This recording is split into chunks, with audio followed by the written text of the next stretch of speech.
Well, you remember when I told you the wall angle was all attached with screws. Now over here I've got screws, and so those are going to be easy enough to undo.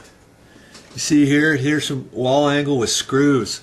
But on this back wall it was sheetrock nails, and look over here, sheetrock nails. I got to be real careful with that, because when the crown molding gets installed, the crown molding is going, the bottom of it's going to start about there, and it's going to go up to the ceiling this way, like that.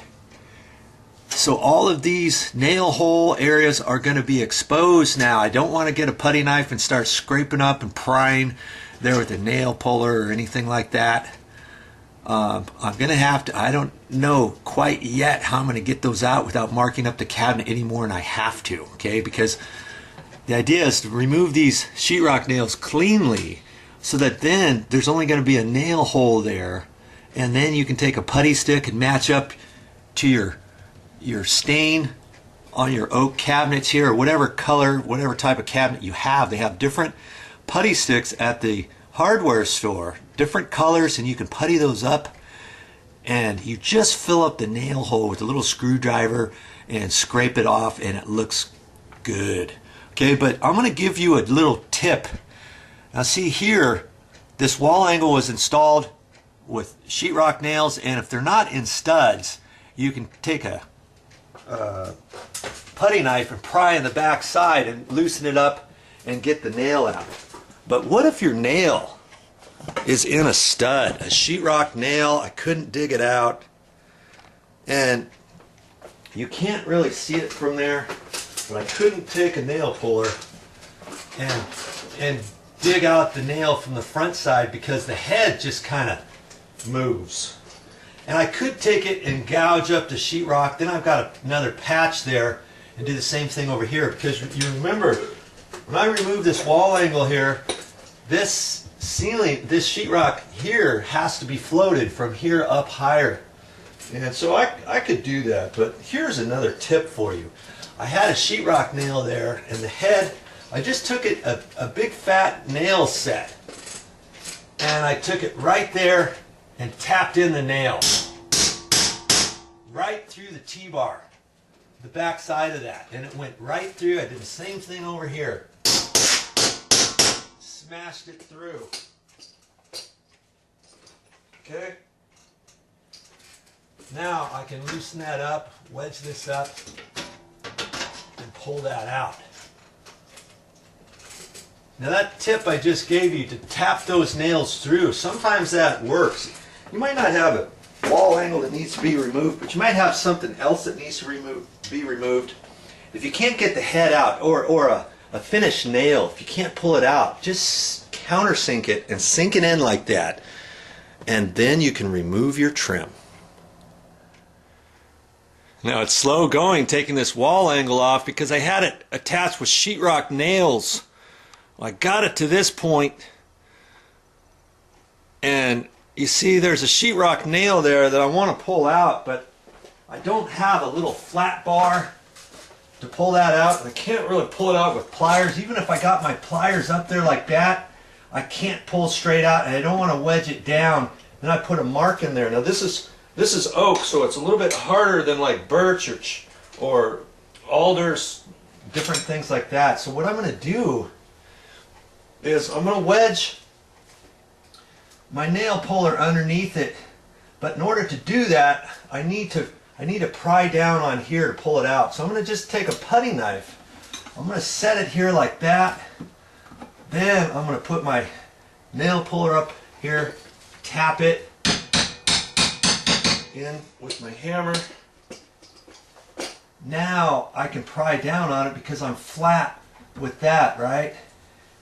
Now I'm pretty much flat there. If you wanted, you could put it this way, so you're right up there like that. Okay. Now I'm gonna have to push it up in there, and see, I gotta get my hammer up in there. I gotta tap it up further.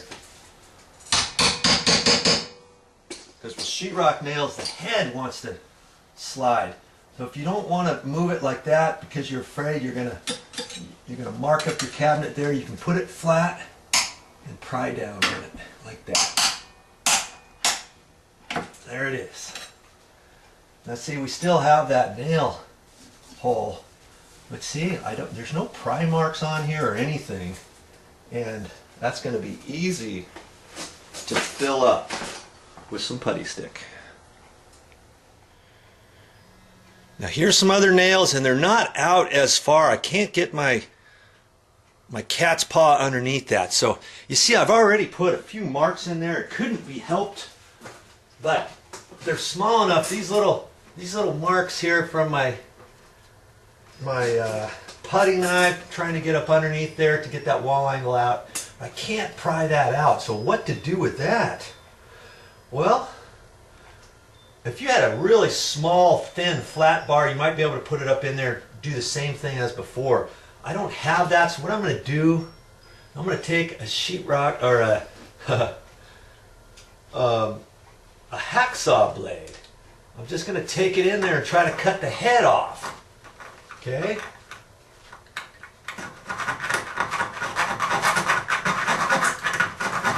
But try to do it in such a way, the nail's got to be out far enough so that I don't hit the backside of the hacksaw blade on the cabinet, because we want this top bit finished too, okay? So I've got to keep it close on the outside of the cabinet so I'm not rubbing the cabinet.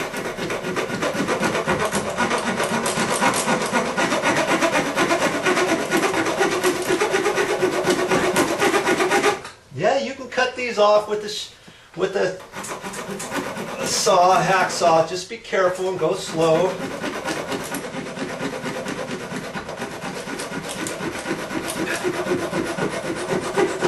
There.